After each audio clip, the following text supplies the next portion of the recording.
Hello guys, it's me, it's Queen in the kitchen. Hi! I gotta get a better filming equipment soon so that you guys can actually see me doing this. But the way I have my phone positioned, this is the best I can do so that you can see everything that I'm doing. Hopefully you see it. Okay, today we're gonna get started here. We're gonna make a nice little thing for breakfast.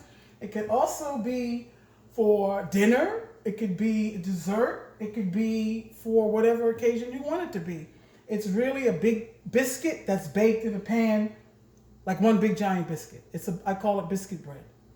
Um, it's delicious with soups, chilies, breakfast in the morning time. Just plain. Today I'm going to make it with some blueberries. But you could just make this plain. And actually, I use a recipe that's off the back of the bag of a white lily flour. It's their light and fluffy biscuit. Sometimes I put shredded cheese in it, sauteed garlic and onions and chives, crumbled sausage. You can add anything to this as long as you cook it first and cool it down. You want to add it cold.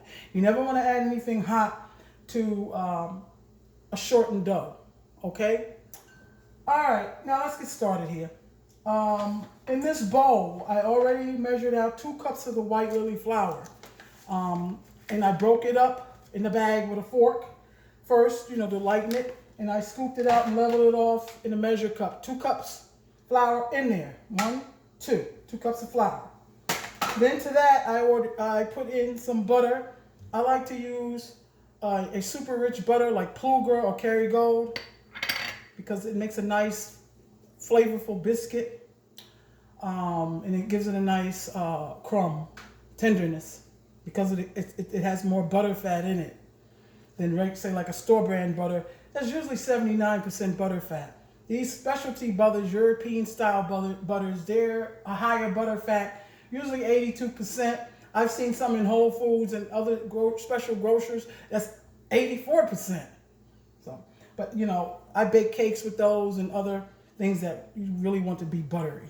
Okay, so I put the butter in the bowl, and so far the 2 cups of flour. To that, you're going to add a tablespoon of baking powder, not baking soda, baking powder, tablespoon level. I added 1 teaspoon of salt in the bowl already.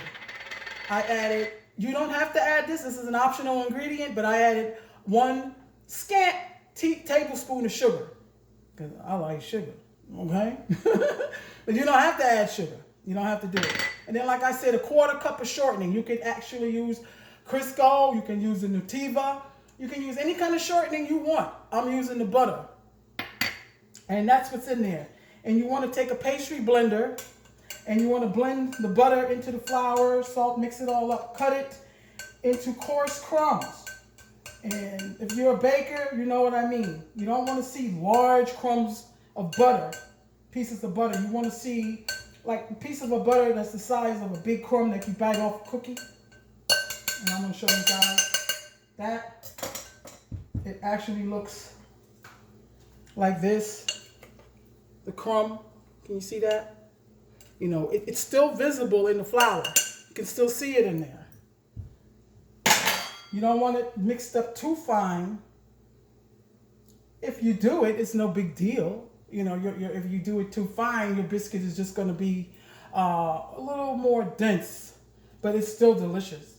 Sometimes I like that texture, so I'll do the purpose of cutting in butter is to make things, even out the butter to make things flaky and the crumb more tender. Okay, so you put that in there, so you're ready to go. Today I'm going to do a variation on this one. I feel like blueberries, and then I have a little bit of blueberries left over from my food haul. And I'm going to actually sprinkle the top with a little anisette sugar, which is star anise. You don't have to do that, but I'm going to do it today because I want something a little sweet today. I'm using fresh blueberries, but you can also use the dried blueberries. These are good. This is an organic one. It's a non-GMO. See the thing there in the corner?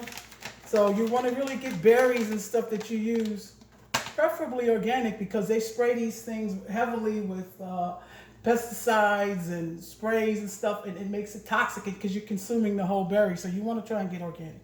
Okay, next thing we're going to do is we're going to add 3/4 of a cup of fresh whole buttermilk.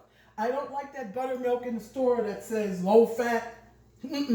Seek out whole buttermilk because it gives your stuff a nice, rich, tangy flavor. More so than that low fat stuff because they're really taking out the butter fat out of it. You know, real buttermilk is really the liquid left after you churn your own butter. And one day I'm going to show you guys how to make fresh butter. Okay, so now you just want to mix this in a bowl. You want to mix this up. You don't have to mix it too hard. You want to get everything nice and mixed. And hope you all are doing well today and are happy. You know, stay happy. Do the best you can. I don't like to over mix this either. A couple of turns. And you're looking for a soft dough like that. See that? It's not too liquidy. It's just a nice dough. You want the dough to look like as if you were going to roll this out for biscuits. You know, maybe a tad more liquid, but that's the consistency you want. See that? It drops, but it's fluffy. It's fluffy in the bowl, okay? So now what we're going to do is get this ready. I got my oven preheated. My oven is preheated to 425. On the bag it says 475. That's if you're making the individual biscuits. You can do that, but I never bake anything at 475 unless it's a pizza. It's just too high of a temperature I find for like a biscuit for me, because usually I don't like my biscuits too dark, but on this recipe I'm going to take it a little dark because I like the crust on it a little bit. But you bake it to however light you want it. If you like your biscuits light, bake it light. Just keep an eye on it in the oven because each oven is different. I have mine at 425, and I also have a buttered cast iron skillet. This is a small cast iron skillet. This makes a nice biscuit bread. And as you can see, it's buttered. You don't have to put this much butter in it, but I like this much butter in it. Okay, so now let's get started with this. I'm gonna put half of this recipe in my pan. Half of it, you know, because I'm gonna put blueberries in it. So you take a offset spatula and you just spread it in your pan. See how I'm doing this? Spread it in your pan. And you know, you don't have to get anal with this. Just spread it in the pan as evenly as you can get it. It's no big deal. Just spread it in your pan like so. And like I said, you know, you can serve this with sausage on the side, eggs, scrambled eggs, however you like your eggs. You could serve it with, you know, put cheese in the batter, or you could put cheese on your biscuit. Okay, let's see how that's spread out. Next, I'm going to take some of these blueberries and just put them in there. You can put however many blueberries you want in there. You know, I had some extra left over from my food haul, so that's what I'm doing here.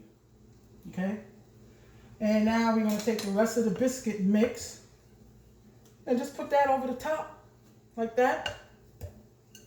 Can you guys see this? I hope so.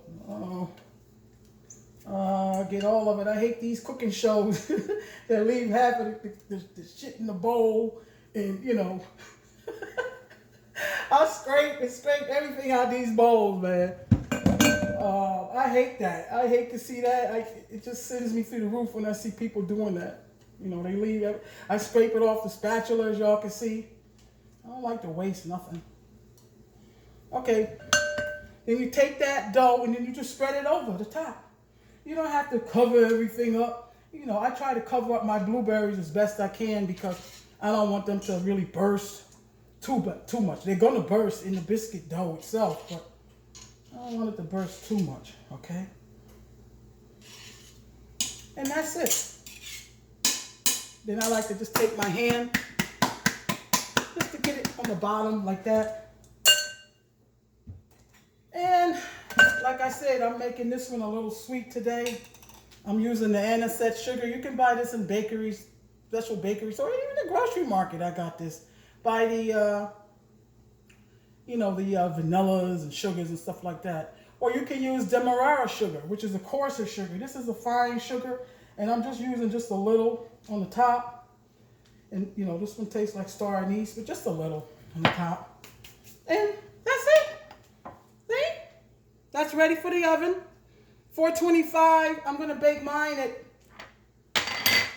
about 20 minutes because like I said, you know, depends on your own oven.